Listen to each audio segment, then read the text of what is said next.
Assalamualaikum warahmatullahi wabarakatuh. Perkenalkan, nama saya Ismail. Di sini saya bersama dengan rekan-rekan saya akan menjelaskan tahapan-tahapan dalam manajemen proyek. Di sini saya mendapat tugas untuk menjelaskan proposal kami yang pertama, yaitu proposal manajemen proyek. Di sini kita mengambil judul Sistem Informasi Manajemen Penjualan Online Industri Kolaka. Yang pertama di sini ada dokumen kontrol. Dokumen kontrol di sini berisi daftar perbaikan dokumen.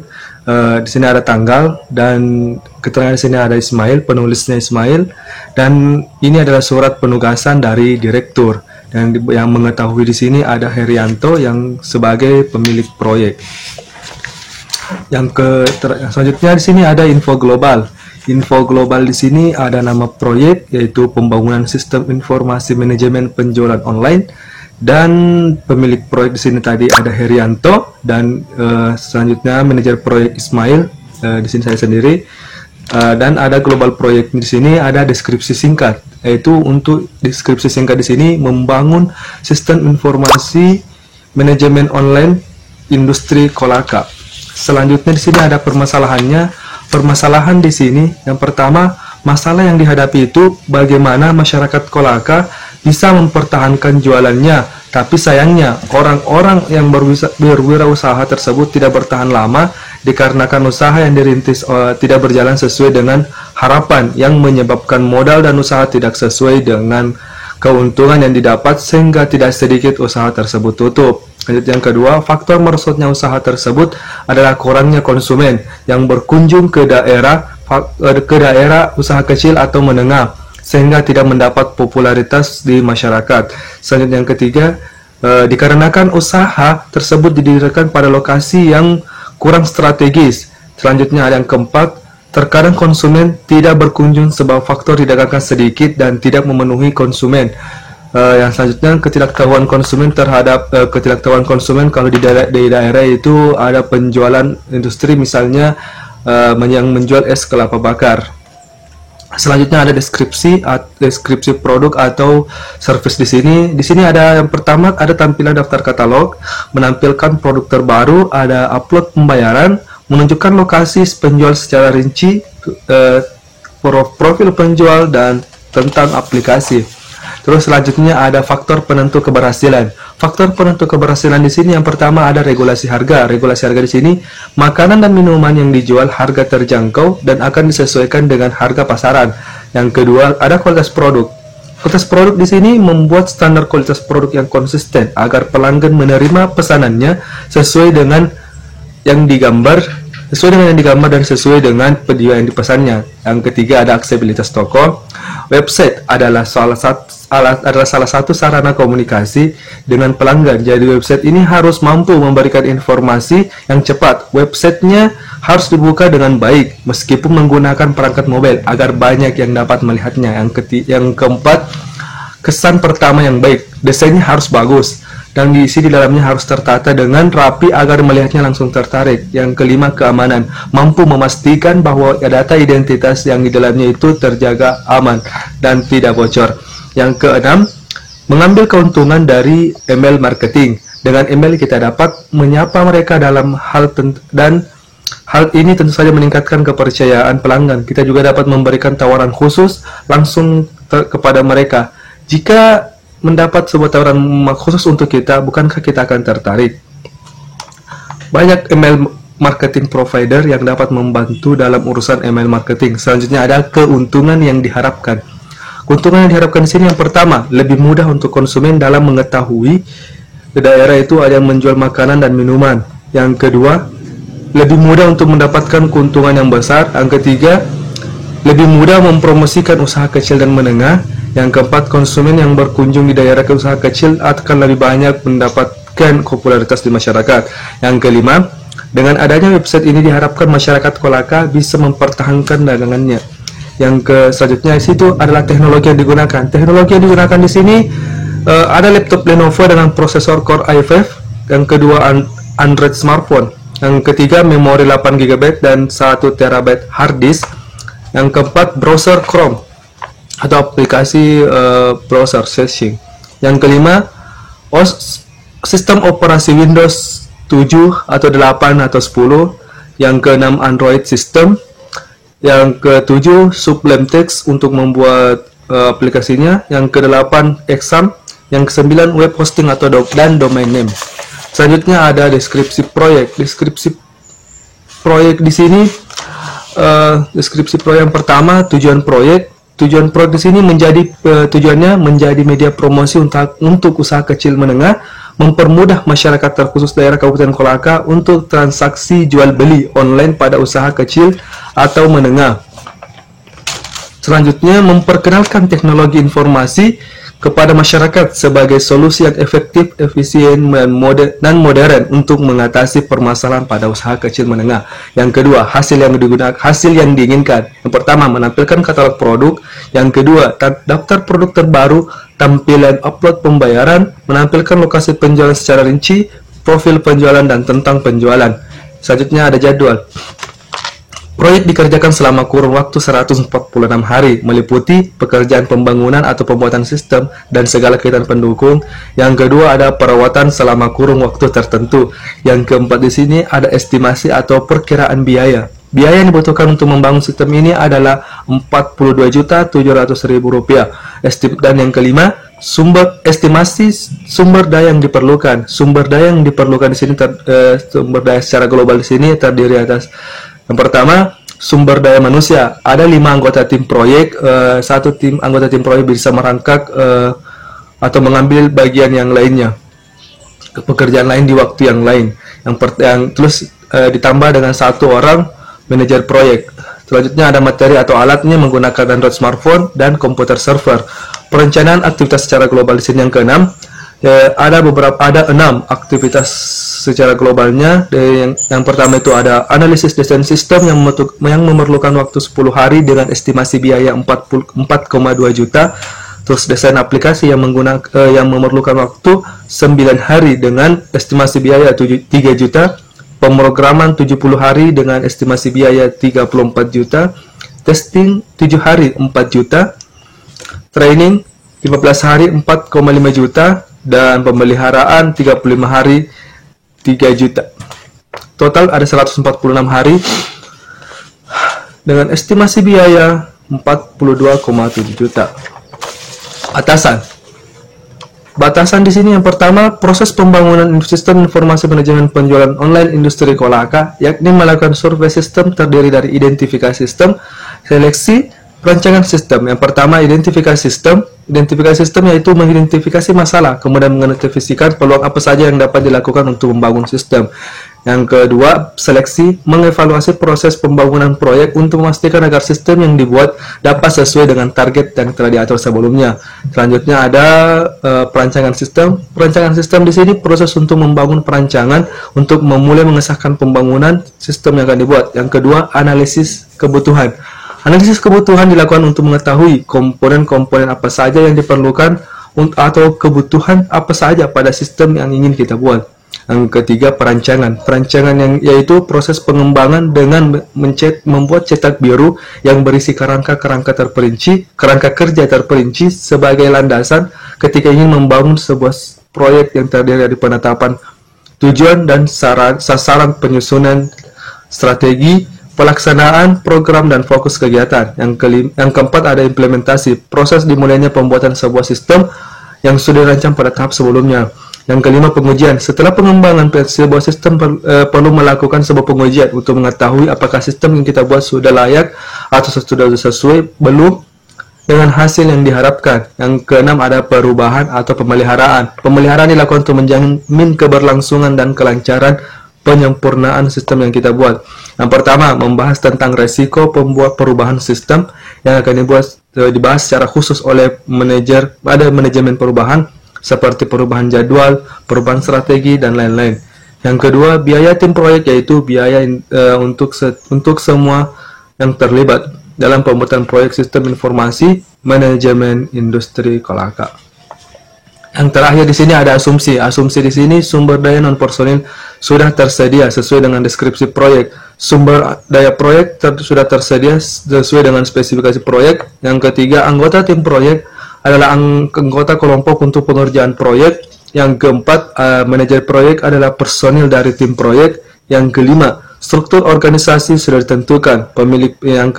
Yang keenam di sini, pemilik proyek dan manajer proyek sudah ditunjuk atau ditetapkan beserta anggota tim proyek. Perkenalkan, nama saya Aris Widansah, NIM 181221065. Baik, kali ini saya akan menjelaskan tentang fase inisialisasi. Nah, fase inisialisasi ini merupakan fase di mana kita berinteraksi langsung dengan proyek yang akan kita kerjakan atau yang akan kita tangani. Nah, di dalam fase inisialisasi ini ada beberapa poin yang harus kita lakukan. Yang pertama ada yang namanya feasibility study atau studi kelayakan. Di mana studi kelayakan ini merupakan tindakan yang harus kita lakukan untuk menentukan apakah proyek yang akan kita garap, proyek yang akan kita kerjakan ini layak atau tidak untuk direalisasikan. Maksudnya di mana? Apakah nantinya proyek yang akan kita buat ini sesuai atau tidak dengan kebutuhan dari klien yang kita buatkan proyek tersebut. Nah, di dalam fase feasibility study ini ada beberapa aktivitas yang harus kita lakukan pula. Yang pertama ada wawancara, kunjungan ke lokasi, dan pengumpulan dokumen. Nah, untuk proyek yang sedang kita garap ini bisa dikatakan telah memenuhi syarat kelayakan karena dilihat dari segi manfaat, software yang akan kita rancang ini memberikan manfaat yang begitu luar biasa bagi pedagang kecil menengah, karena di situ kita dapat mempromosikan dagangan kita itu lebih luas karena ini berbasis web. Jadi semua orang bisa melihat produk yang kita jual. Nah, software yang kita buat juga ini tidak hanya memberikan manfaat satu kali saja, tetapi software ini bisa digunakan beberapa kali atau bahkan bisa jadi sampai kapanpun ketika usaha itu sedang berlangsung.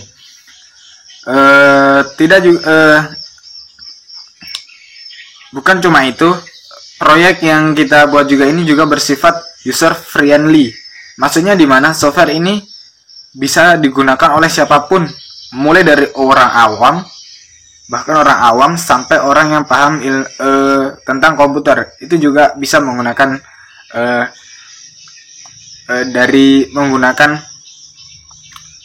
software ini.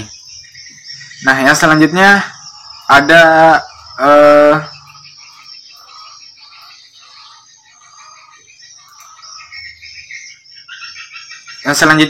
requirement analysis. Di mana requirement analysis ini adalah sebuah aktivitas lanjutan yang dilakukan setelah studi kelayakan. Tetapi bisa juga dilakukan setelah proposal ini disepakati. Untuk proyek yang kita buat kemarin ini, kita melakukan requirement analysis itu akan kita lakukan setelah proposal ini ditandatangani. Sehingga apabila nantinya proyek kita ini ketika proposal nanti kita tidak diterima, maka kita tidak rugi karena kita tidak melakukan kegiatan requirement analysis ini. Yang selanjutnya ada PSD atau Project Scope Document, di mana PSD ini merupakan ruang lingkup proyek mengenai ruang lingkup proyek, mulai dari jangkauan pelaksanaan proyek serta sampai di mana batas-batas proyek yang kita akan lakukan. Tetapi karena PSD ini merupakan aktivitas yang harus dikerjakan sesuai dengan dokumen yang ada dalam requirement analysis, jadi PSD juga ini akan kita kerjakan setelah proposal disetujui. Yang selanjutnya, aktivitas selanjutnya adalah penyusunan tim, di mana penyusunan tim ini adalah tahap yang dilakukan sebelum proyek dikerjakan dan salah satu tugas utama dari manajer proyek. Penyusunan tim dalam proyek yang kita buat ini berdasarkan kemampuan dari setiap anggota. Jadi ketika ada anggota yang mampu mengerjakan desain, maka manajer proyek ini menunjuk orang itu sebagai atau mengerjakan bagian desain. Apabila mampu mengerjakan bagian codingnya, maka dia akan ditempatkan di bagian pengkodingan atau pemrograman. Dan yang kelima itu ada kegiatan untuk proposal. Nah, di fase inisialisasi ini ada yang namanya kegiatan aktivitas pembuatan proposal. Jadi proposal itu adalah penawaran. Maksudnya di mana? Maksudnya kita menawarkan jasa atau perusahaan kita untuk melaksanakan proyek yang akan kita buat. Nah, dalam proposal ini kita menawarkan jasa kepada klien untuk membuatkan sebuah software penjualan online bagi para pengusaha kecil menengah, khususnya di wilayah Kolaka. Setelah proposal selesai dibuat, maka hal yang harus dilakukan adalah mempresentasikan hasil dari proposal yang kita buat. Nantinya, apabila ada kesalahan atau kekeliruan atau kekurangan yang ada dalam proposal kita, maka kita harus melakukan aktivitas revisi agar proposal kita ini jauh lebih baik dan dapat diterima oleh klien. Dan yang keenam itu ada kontrak atau perintah surat kerja. Nah, tahapan ini merupakan pengikatan kedua pihak antara pelaksana proyek dengan penerima proyek. Di dalam proyek yang kita kerjakan ini ada dalam kontrak kerja ini ada beberapa poin yang harus disepakati, antara lain siapa-siapa pihak yang bertanggung jawab, dan mulai kita lakukan kesepakatan biaya dan jadwal kapan kita melakukan pengerjaan proyek tersebut. Yang ketujuh ada yang namanya project charter.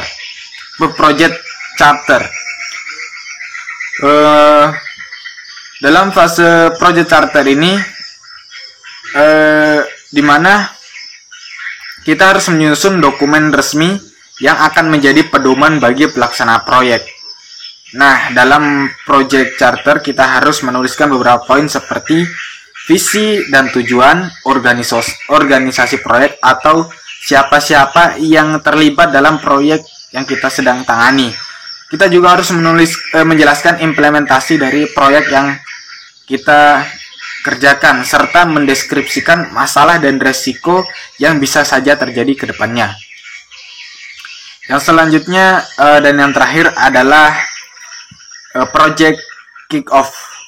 Di dalam project kick-off ini, manajer proyek sangat berperan penting untuk memberikan informasi tentang pelaksanaan proyek dan memberikan semangat serta motivasi kepada tim.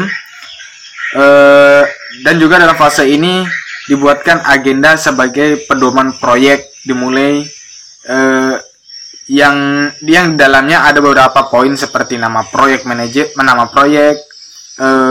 proyek, data dan waktu, deskripsi, dan lain-lain. Mungkin itu saja yang bisa saya sampaikan. Apabila ada kekurangan, mohon dimaafkan. Assalamualaikum warahmatullahi wabarakatuh. Bismillahirrahmanirrahim. Assalamualaikum warahmatullahi wabarakatuh. Perkenalkan, nama saya Muhammad Azhar, NIM 1812111127. Pada video kali ini saya akan menjelaskan bagian fase perencanaan. Jadi, mungkin langsung saja. Jadi setelah kita mengetahui permasalahan dan apa yang dibutuhkan, maka kita masuk pada fase perencanaan untuk pembangunan sistem tersebut. Dan dalam fase perencanaan ini ada pembagian, pengalokasian, dan penjadwalan pekerjaan dalam lingkup proyek. Dan tujuan dari fase perencanaan ini adalah untuk menyediakan kerangka kerja bagi manajer proyek agar dapat menyusun estimasi yang baik untuk kebutuhan sumber daya, biaya, dan jadwal. Dan dalam fase perencanaan ini ada rencana-rencana yang perlu dipersiapkan. Pertama yaitu rencana proyek. Jadi kita harus bisa membedakan antara perencanaan proyek dan rencana proyek. Kalau perencanaan proyek adalah aktivitas awal sebelum fase pengembangan dan implementasi. Dan pada fase ini ada beberapa rencana proyek sebagai pedoman. Sementara rencana proyek adalah suatu aktivitas dari perencanaan proyek atau rencana dari fase perencanaan. Baik, mungkin langsung saja. Jadi untuk rencana proyek, yaitu pertama kita membuat rencana. Membuat rencana untuk pengembangan dengan membagi task kepada setiap anggota tim dan diberikan masa waktu tertentu. Dan untuk durasi pelaksanaannya itu harus dilakukan estimasi terutama oleh manajemen proyek. Dan estimasi ini bukan harga mati. Artinya, jadwal dan durasi yang telah disusun dapat direvisi seiring pelaksanaan proyek. Selama tidak melakukan revisi yang terlalu besar, maka itu dimaklumi. Dan pada WBS di proyek kami, WBS ini Work Breakdown Structures atau rincian struktur kerja. WBS dalam pembuatan sistem informasi manajemen penjualan online industri Kolaka. Mungkin teman-teman bisa lihat pada gambar yang saya akan tampilkan.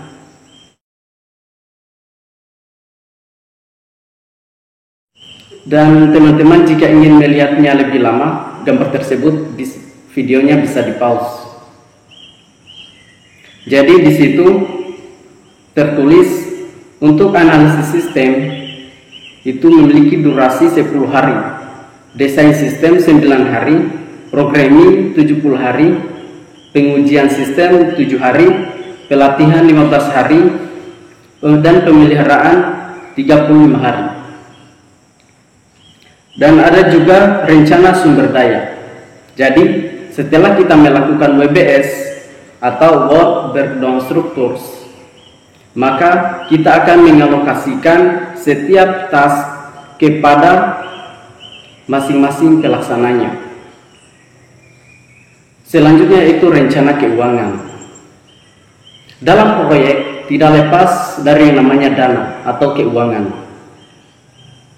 Jadi kita membuat rencana mengenai keuangan baik untuk kepentingan internal perusahaan maupun proyek milik klien. Dan juga di situ kita menyusun keuangan, apakah itu untuk rapat atau mungkin untuk anggota-anggota yang lagi honor. Selanjutnya itu ada juga rencana kualitas. Jadi sebuah proyek akan menghasilkan deliverables dan deliverables ini harus memenuhi kriteria kualitas yang diharapkan oleh pemilik proyek. Jadi kita harus tahu dulu kualitas seperti bagaimana yang diinginkan oleh pemilik proyek. Selanjutnya itu rencana risiko. Dalam rencana risiko kita akan menentukan langkah antisipasi untuk risiko yang sudah teridentifikasi sebelumnya. Yang keenamnya itu rencana penerimaan. Jadi persetujuan dari klien bahwa deliverable proyek sudah sesuai dengan kriteria kualitas yang disepakati dan berdasarkan batasan-batasan proyek. Dan batasan-batasan proyek ini seperti waktu penyelesaian, lingkup proyek, dan biaya yang digunakan. Selanjutnya itu rencana komunikasi. Jadi informasi harus disampaikan kepada seluruh stakeholder proyek agar mereka tetap mendapatkan status dari proyek yang sedang dilaksanakan. Dan juga pada rencana komunikasi ini kita akan menyusun bagaimana informasi itu dikumpulkan, dikelola, dan didistribusi. Dan yang terakhir yaitu rencana pengadaan. Jadi pada rencana pengadaan ini yang diperlukan seperti hardware, alat-alat khusus atau jasa tertentu untuk menunjang kelancaran proyek maupun bagian dari deliverables. Mungkin itulah penjelasan dari saya, dan untuk fase berikutnya akan dijelaskan oleh teman saya. Jika ada kata yang salah mohon dimaafkan. Saya akhiri dengan ucapan wassalamualaikum warahmatullahi wabarakatuh.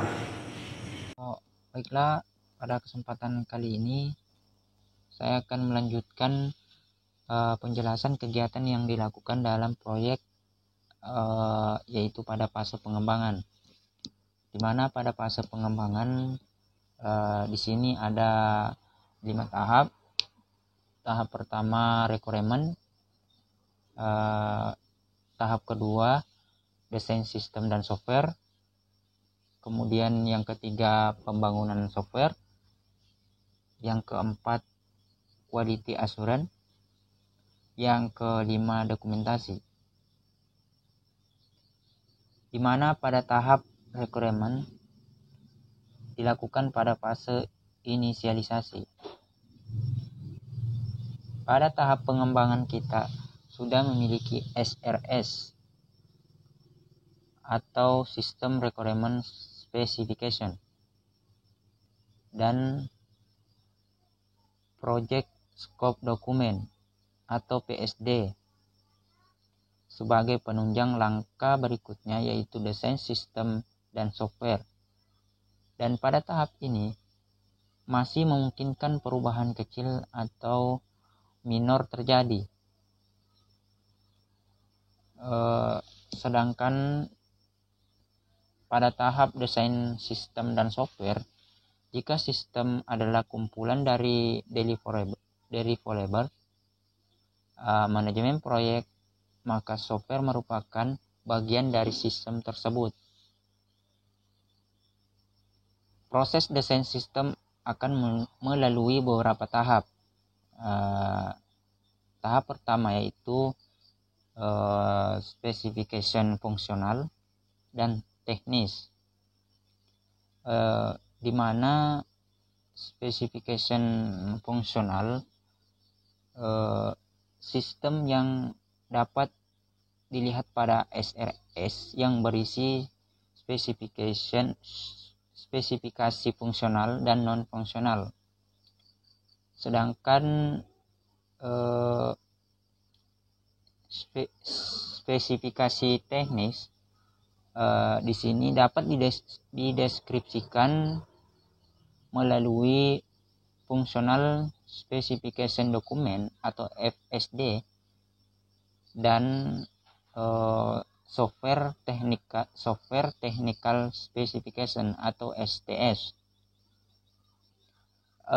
di mana FSD di sini dokumen yang menggambarkan bagaimana software akan berfungsi dan fungsi-fungsi apa yang dimiliki agar memenuhi requirement.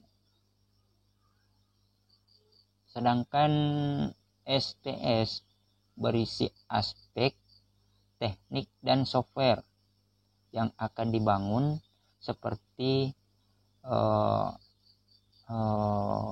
bahasa pemrograman dan database yang digunakan, dan koneksi software dengan database dan lain-lain sebagainya. Sedangkan risiko dan mitigasi di sini manajemen risiko harus selalu dijadikan bagian dari proyek.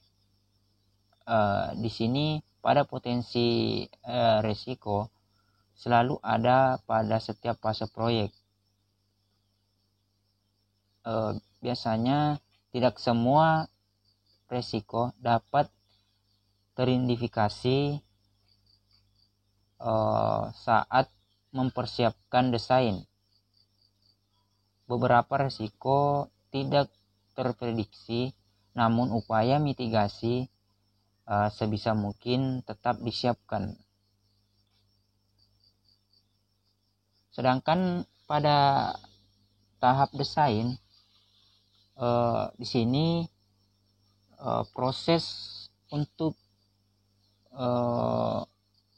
mendefinisikan arsitektur, komponen, modul, dan antarmuka modul antarmuka dan data untuk memenuhi requirement. Biasanya di sini menggunakan metode terstruktur dan object oriented.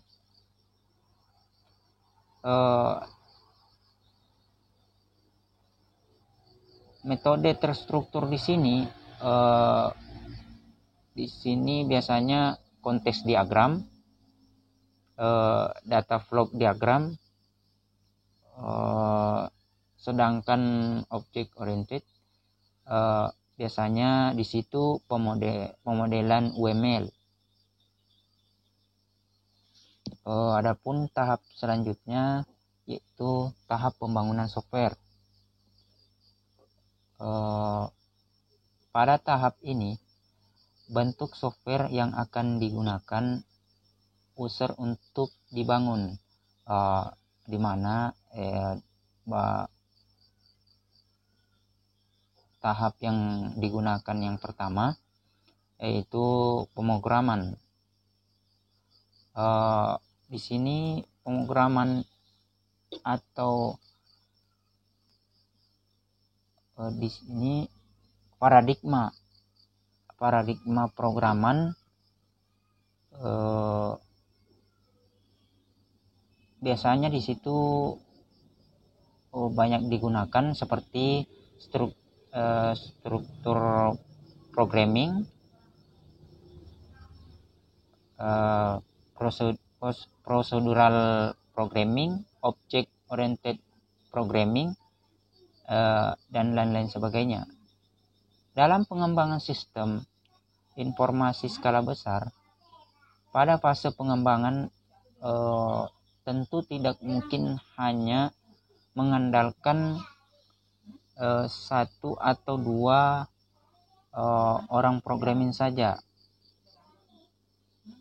di mana di sini memerlukan satu tim programmer yang harus saling berbagi pekerjaan,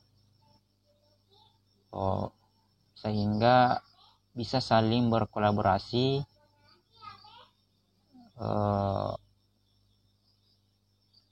atau disebut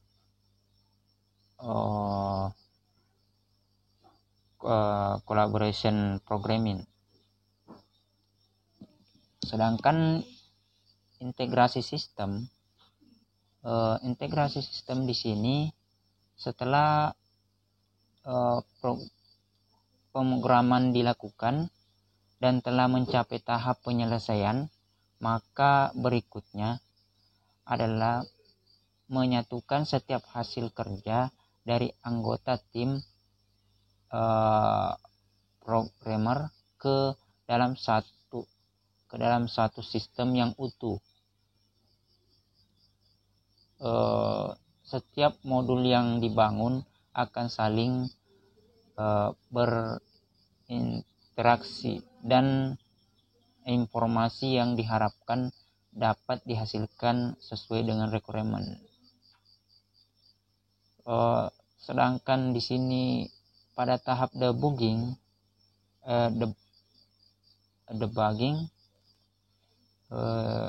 secara umum pada masa komputerasi modern, istilah debugging digunakan untuk mendeskripsikan aktivitas yang dilakukan oleh programming untuk menemukan masalah ataupun potensi dalam program yang dibuatnya.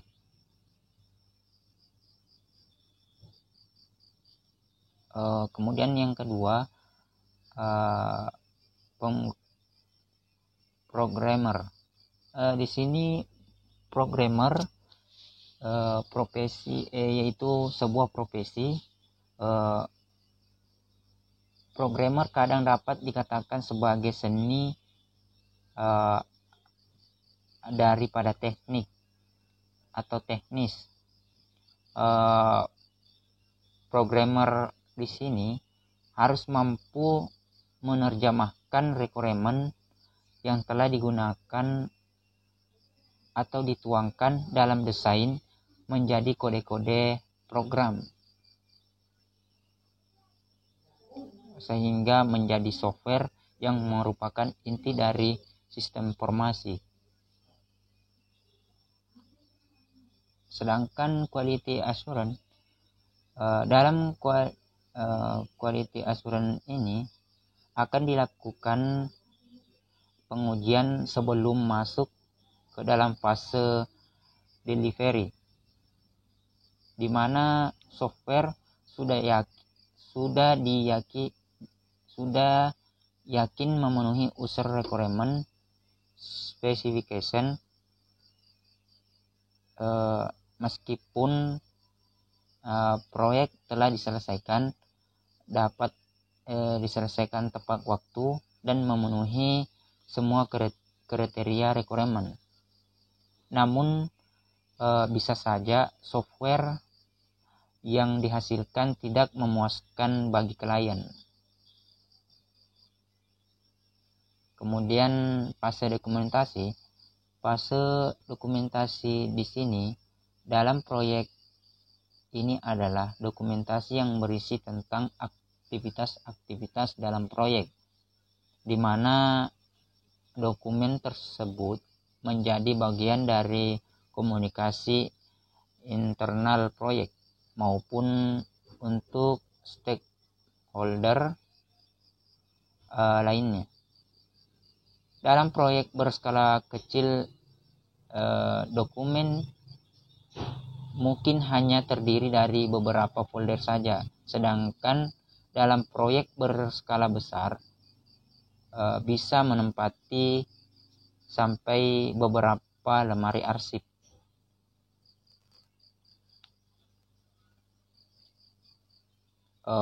Sedangkan di sini dokumentasi proses, di sini biasanya ada rencana,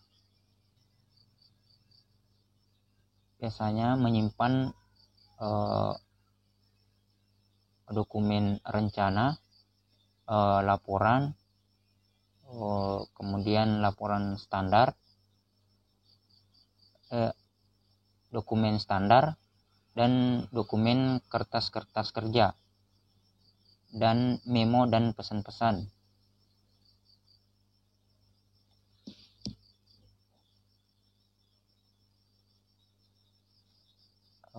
Mungkin itu saja penjelasan dari saya, dan selanjutnya akan dijelaskan oleh teman saya.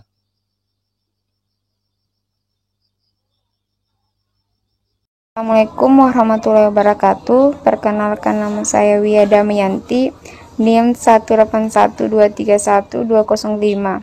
Saya akan menjelaskan materi bagian fase delivery. Urutan fase delivery proyek pembangunan sistem informasi manajemen penjualan online industri Kolaka sebagai berikut.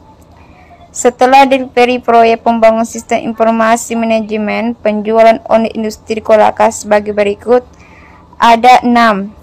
Pertama, pemasangan ulang software proyek pembangunan sistem informasi manajemen penjualan online industri Kolaka. Karena adanya perbaikan yang cukup mendasar, untuk pembarui yang diberikan memerlukan proses penghapusan terlebih dahulu, baru pembaruan dapat direalisasikan.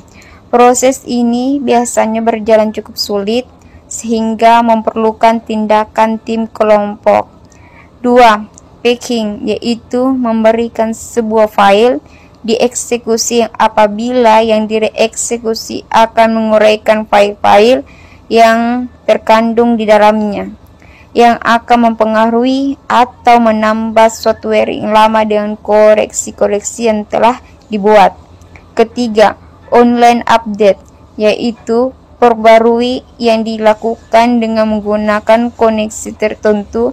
Kemudian software yang akan melakukan download yang diperbarui dapat diperlukannya dan melakukan pemasangan secara otomatis sendiri. Bahkan sistem industri yang baik akan memberikan pemberitahuan bahwa adanya pembaruan baru yang siap untuk diperbarui. 4. Auto update adalah sistem industri kolaka yang diperbarui di mana software yang tersambung ke internet akan memeriksa apakah ada pembaruan terbaru yang ada pada software. Proyek pembangunan sistem informasi manajemen penjualan online industri kolaka. Jika ada, maka software akan melakukan download secara otomatis dan kemudian melakukan pemasangan pembaruan juga secara otomatis. 5. Unattended update merupakan pembaruan yang dilakukan pada software proyek pembangunan sistem informasi manajemen penjualan online industri kolaka.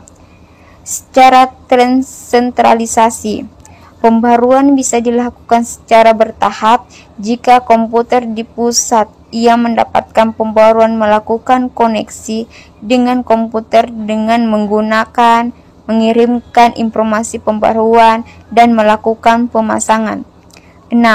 Server update, yaitu update yang dilakukan hanya pada software di perangkat penyediaan pelayanan utama saja, dan setiap PC atau perangkat lain yang berkoneksi dengan perangkat penyediaan pelayanan utama akan langsung melihat perubahan yang telah dilakukan. Lebih dan kurangnya mohon dimaafkan. Sekian dan terima kasih. Assalamualaikum warahmatullahi wabarakatuh.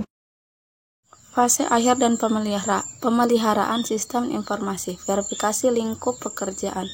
Sumber daya proyek sudah tersedia sesuai dengan spesifikasi proyek.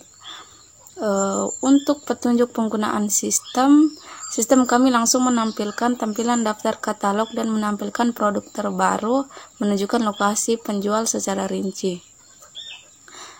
Kemudian di sini di sistem kami tidak menyediakan tempat atau menu verifikasi barang apakah klien telah menerima atau belum, tapi kami akan menanyakan kepada kurir apakah klien telah menerima pesanan, dan juga kami memastikan bahwa pesanannya sesuai dengan yang ada di gambar. Kemudian untuk penilaian kepuasan klien, kami melakukan penilaian dengan cara wawancara. Apakah ada saran atau kritikan menjadi masukan dalam proyek pengembangan sistem lebih lanjut. Kedua itu penutupan kontrak. Setelah proyek selesai, maka proyek harus ditutup dengan penandatanganan penutupan proyek yang menyatakan bahwa seluruh pekerjaan sesuai dengan kontrak telah selesai dilakukan. Apabila diperlukan, dapat juga disebutkan setelah serah terima hasil proyek. Maka selanjutnya yaitu transisi ke masa pemeliharaan sistem yang akan ditandai dengan kontrak baru secara terpisah.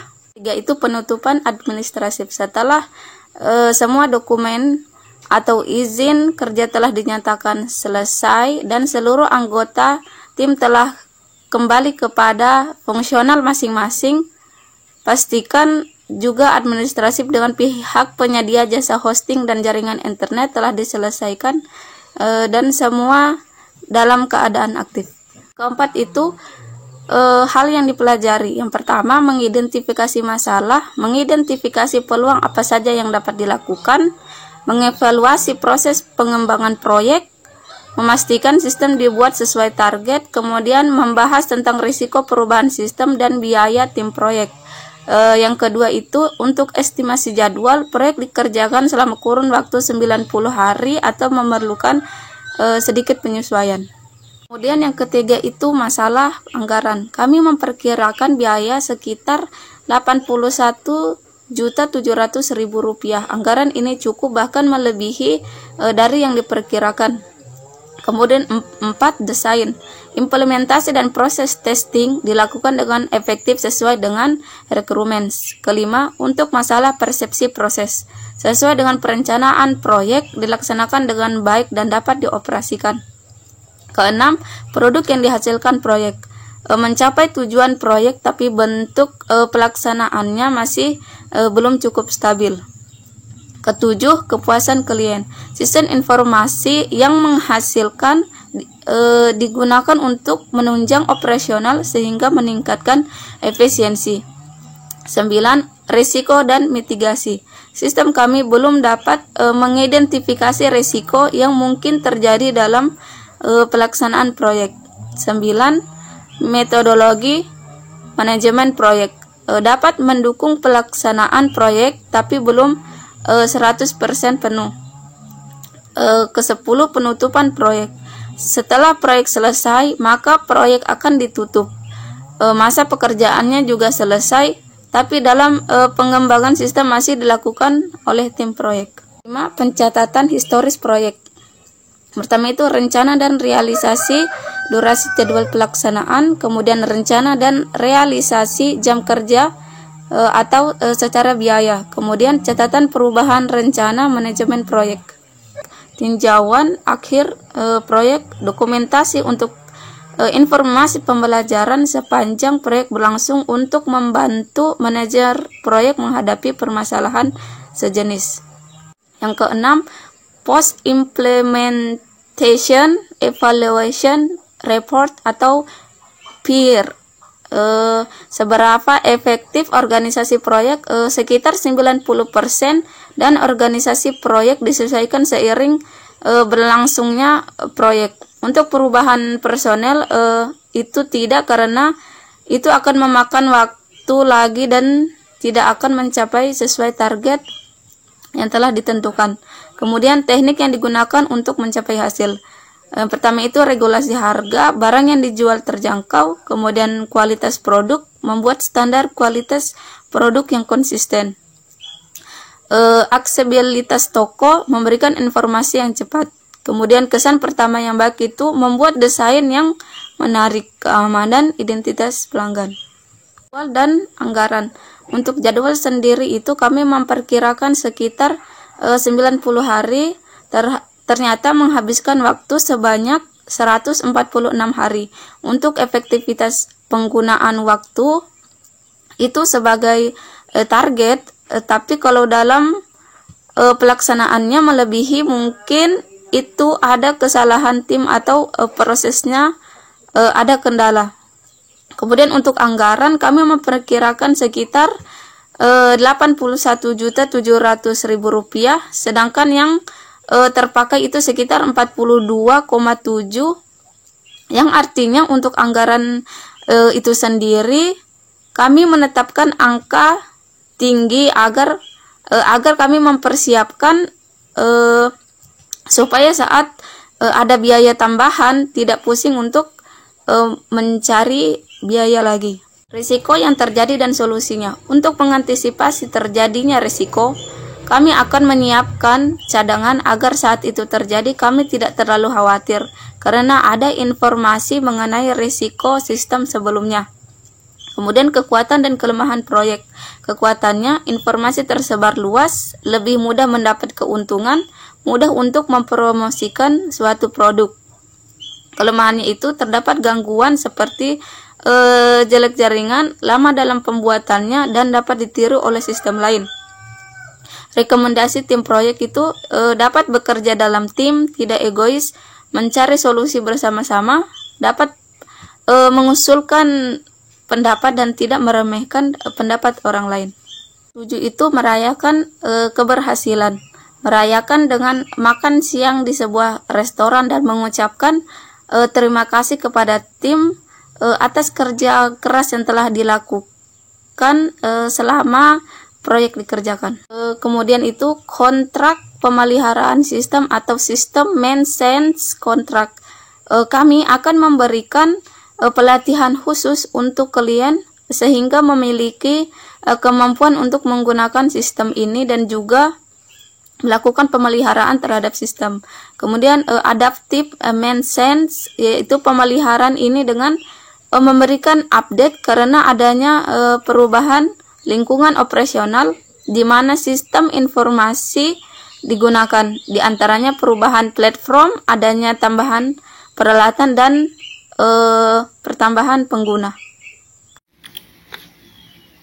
Untuk membuat sebuah project planning, di sini kita perlu masuk di project, setelah itu ke project information dan masuk di setelah masuk di project information sini kita mengatur start date-nya, yaitu awal mula pengerjaan suatu proyek atau hari mula kita akan mengerjakan suatu proyek. Di sini kita masukkan sesuai dengan yang kita inginkan.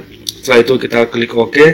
Setelah masuk kita pilih atau klik change working time. Setelah masuk di change working time di sini yang paling bawah ada option, kita klik option itu. Dan setelah masuk di project option, di sini ada beberapa menu pilihan. Yang pertama di sini ada general. Nah, di general ini kita defaultkan saja. Dan kita masuk ke display, dan display ini di display ini di currency-nya kita ubah menjadi IDR jika belum IDR. Setelah itu kita ke bawahnya yaitu di schedule. Masuk di schedule kita mengatur week start on-nya, maksudnya setiap minggu itu dimulai pada hari Senin. Di sini kita mulai hari Senin dan start time-nya kita defaultkan dari jam 8 dan waktu pengerjaan selesai di jam 5 sore. Dari jam 8 sampai jam 5 sore. Dan di sini kita mengatur untuk jam istirahatnya nanti sekitar jam 12 sampai jam 1. Dan di schedule sini ada desimal. Kita mengubah ke desimal ini dia. Terus setelah semua selesai, yang ketiga tadi kita klik OK. Dan kita kembali ke tampilan change working time ini. Nah, di change working time ini ada exception. Di sini ada tabel dan ada tanggal juga sesuai bulan ini atau bulan Juni waktu pengerjaan proyeknya. Dan di exception sini kita fungsinya untuk mengatur waktu libur. Untuk mengatur waktu libur para pekerja atau waktu libur dalam pengerjaan suatu proyek. Dan sesuai dengan yang kita inginkan, di sini kita bisa memasukkan tanggal kapan waktu libur itu dan kapan dan waktu libur itu dan keterangan liburnya dan keterangan liburnya di sini. Keterangan libur itu kita bisa masukkan di tabel ini yang di bawah sini, menuliskan keterangannya sesuai dengan yang kita inginkan. Misalnya kita ingin cuti bersama, nah kita tulis dengan cuti bersama dan start time-nya di sini. Karena dia cuti bersamanya hanya 1 hari, maka start dan finish-nya itu sama di tanggal 22. Dan yang kedua di sini ada libur nasional. Libur nasional di sini saya menambahkan libur nasional. Nanti terserah mau masukkan apa. Di sini ada libur nasional. Dan kita mengatur start dan finish-nya itu sama karena di sini libur nasionalnya hanya 1 hari saja. Setelah selesai, kita ke work weeks-nya untuk mengatur yang tadi, yaitu untuk mengatur jam kerjanya mulai dari hari Senin sampai hari Jumat dan Sabtu Minggu itu libur. Di sini kita pilih default dan kita masuk di details. Di details ini kita bisa memilih hari yang dimana hari kerja untuk pembuatan proyek kita blok saja mulai dari hari Senin sampai hari Jumat. Kita buat hari Sabtu dan Minggu itu sebagai hari libur. Dan di sini ada jam kerja juga, jam 8 sampai jam 12, jam 1 sampai jam 5. Karena jam 1 itu, jam 12 sampai jam 1 itu waktu istirahat. Sesuai dengan katakan tadi. Setelah itu kita klik OK. Nah, setelah kita mengklik OK, di sini kita menuliskan planning atau jadwal pengerjaannya. Jadwal apa saja yang dikerjakan dalam proyek sistem informasi ini. Kita tuliskan semuanya sesuai dengan apa yang telah kita rencanakan. Dan di sini kita tidak menuliskan semua karena sesuai dengan instruksi dari dosen, tulis sebagian saja untuk mewakili yang lainnya. Jadi kita menuliskan beberapa.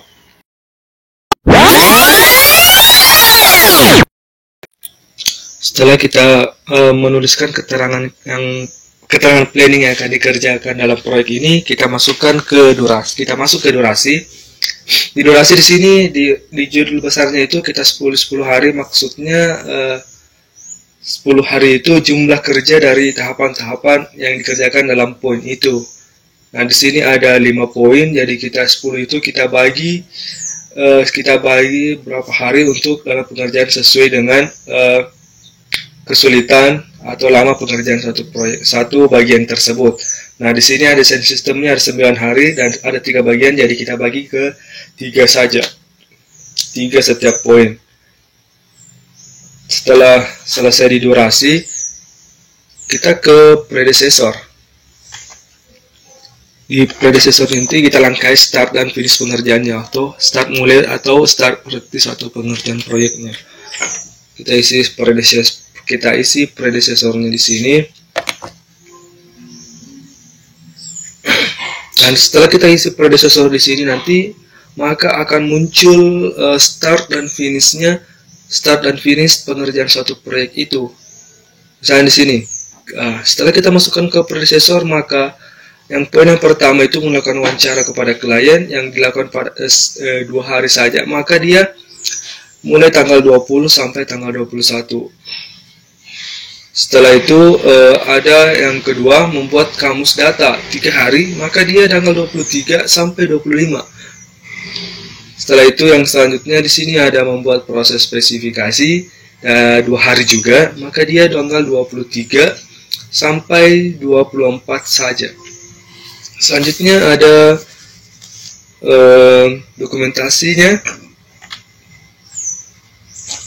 Di sini 1 hari, jadi dia tanggal 2 saja, dan finishnya juga tanggal 2 tersebut. Jadi 1 hari saja. Di desain sistem pun begitu, semuanya begitu sesuai dengan waktu pengerjaan otomatis. Dan ini setelah selesai, setelah semua masukan predecessornya selesai dan kita mengecek semuanya aman saja, maka pengerjaan project planning di aplikasi Microsoft Project ini selesai, dan selesai pula pembahasan saya bersama rekan-rekan saya. Di kesempatan kali ini kami mewakili teman-teman saya mengucapkan banyak terima kasih dan meminta maaf jika ada kesalahan. Wabillahi taufiq wal hidayah. Wassalamualaikum warahmatullahi wabarakatuh.